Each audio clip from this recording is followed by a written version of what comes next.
Tantangan keamanan di zaman new normal.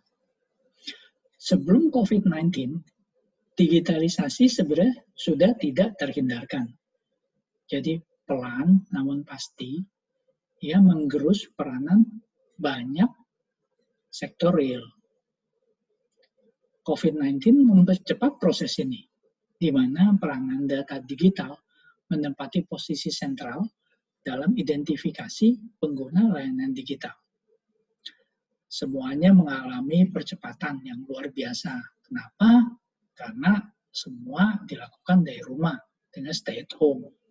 Terlihat dari melejitnya aplikasi digital Zoom, video conference, dan popularitas Slack yang makin meningkat, yang dapat membantu korporasi dan perusahaan melakukan pekerjaannya tetap dari rumah dengan tidak kalah efektif dibandingkan dengan harus bekerja di kantor. Namun hal ini memancing para kriminal juga untuk mencari celah eksploitasi data digital, di mana masih banyak masyarakat yang belum terbiasa atau dapat dikatakan gaptek dengan perubahan yang sangat cepat dan dipaksakan oleh COVID-19 ini. Kita harus bersiap dengan kebocoran data milik kita yang berada di luar kendali kita. Username yang bocor, password bocor, nomor HP bocor, data pribadi bocor, data kependudukan bocor. Bisa juga kita yang secara tidak sadar membocorkan hal ini juga dengan keinginan untuk eksis di media sosial tanpa kita sadari membocorkan informasi penting kita. Eksploitasi ini akan makin menjadi di masa new normal, seiring dengan meningkatnya peran data digital dalam kehidupan sehari-hari di new normal tersebut.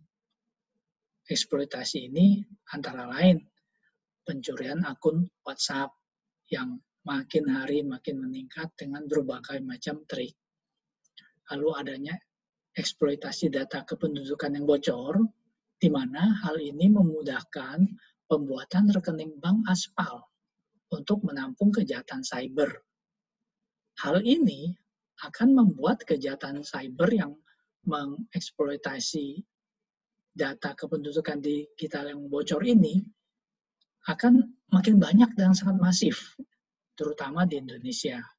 Dan hari ini membuat orang Indonesia malah dalam sisi positifnya bisa beradaptasi dengan ancaman-ancaman seperti ini, di mana mereka sudah bisa berhati-hati dengan banyaknya berpura-pura mama minta pulsa, lalu dengan penipuan-penipuan digital lain seperti menelpon mengaku teman yang dari alumni atau dari mana, butut-bututnya meminta transfer dana atau membohongi menang undian, lalu harus mengirimkan uang 10% pajak ke rekening penipu.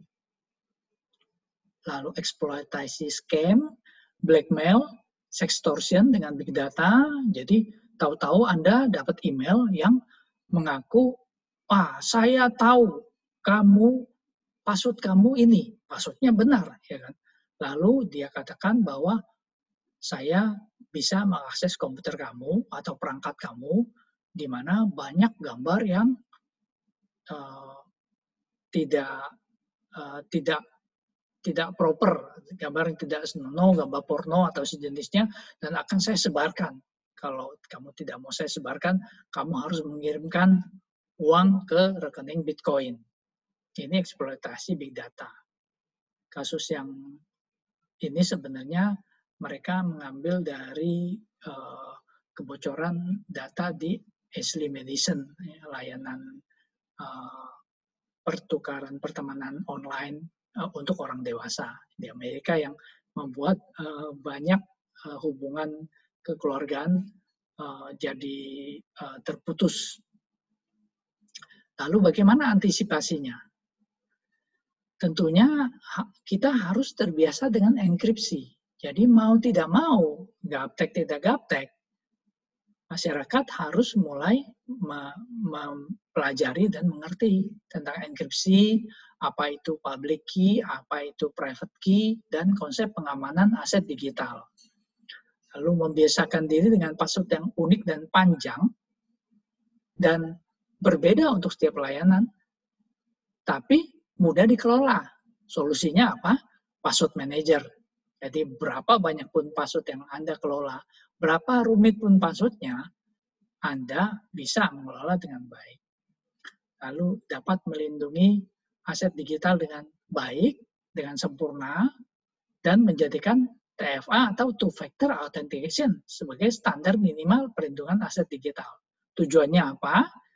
Supaya kalau akun digital kita bocor kredensialnya, tetap hal ini bisa aman karena untuk login harus membutuhkan one time password yang diminta dari sistem TFA tadi.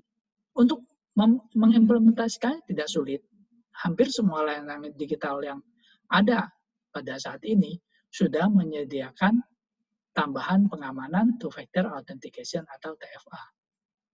Lalu melindungi data digital dengan baik, karena ancaman ransomware akan makin menjadi seiring dengan makin sentralnya peran data digital bagi kehidupan manusia. Tidak mudah termakan fake news, cerdas terhadap berita-berita yang memang sengaja dirancang untuk mengelabui atau memutarbalikkan fakta. Contoh kejadian yang anyar ini adalah ada pemuka agama yang melakukan sedikit kesalahan, lalu seharusnya meminta maaf. Tetapi yang terjadi video yang keluar malah petugas yang menegur yang meminta maaf. Nah, hari ini menimbulkan kemarahan dari penonton video ini. Padahal sebenarnya yang terjadi tidak demikian. Ini adalah penggalan video, di mana sebenarnya pemuka agama tersebut sebenarnya sudah melakukan permintaan maaf terlebih dahulu, namun sengaja dipotong, sehingga menimbulkan kesan bahwa yang benar yang meminta maaf, yang salah yang malah semena-mena. Hal-hal seperti ini yang perlu membuat kita makin cerdas untuk tidak mudah dikelabui dan menjadi korban dari eksploitasi digital.